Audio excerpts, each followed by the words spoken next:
संत एकनाथ महाराज. काया ही पंढरी, आत्मा हा विठ्ठल, नांदतो केवळ पांडुरंग. असे म्हणत ज्यांनी संसारात राहूनही परमार्थ भक्ती केली आणि तीही अशी की ज्या योगे प्रत्यक्ष श्रीकृष्णालाही त्यांच्या घरी श्रीखंड्या म्हणून राबावे लागावे, असे संत श्रेष्ठ श्री एकनाथ महाराज. प्राचीन धर्मपीठ असलेल्या गोदेच्या काठी बसलेल्या पैठण या गावी फाल्गुन वद्य षष्ठी 1533 मध्ये संत एकनाथांचा जन्म झाला. त्यांच्या वडिलांचे नाव सूर्यनारायण पंत व आईचे नाव रुक्मिणीबाई. एकनाथ महाराजांच्या लहानपणी माता व पिता या दोघांचाही मृत्यू झाल्याने नाथांचा सांभाळ त्यांचे आजोबा चक्रपाणी यांनी केला. एकनाथांच्या घरात परंपरागत विठ्ठलाची व सूर्याची उपासना होती.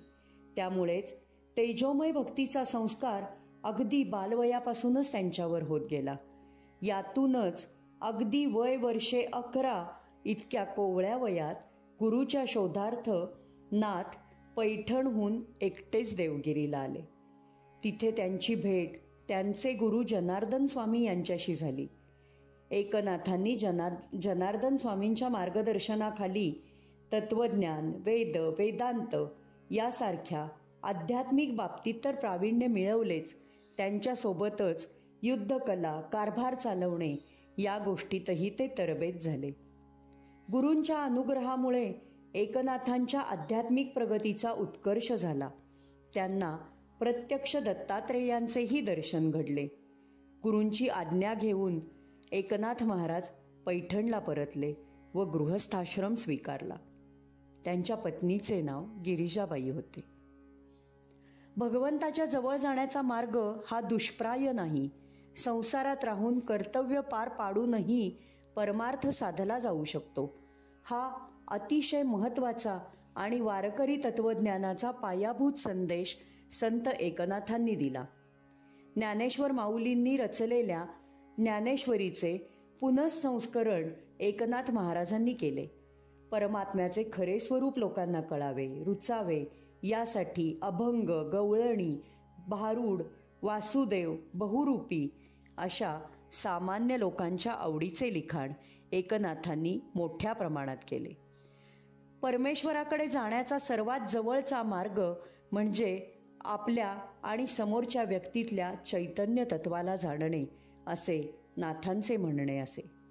म्हणूनच भर उन्हात गोदावरीच्या वाळवंटातून अनवाणी चालणाऱ्या एका लहान हरिजन मुलाला उचलून घेताना एकनाथांच्या मनात तत्कालीन समाजव्यवस्थेची बंधने आली नाहीत.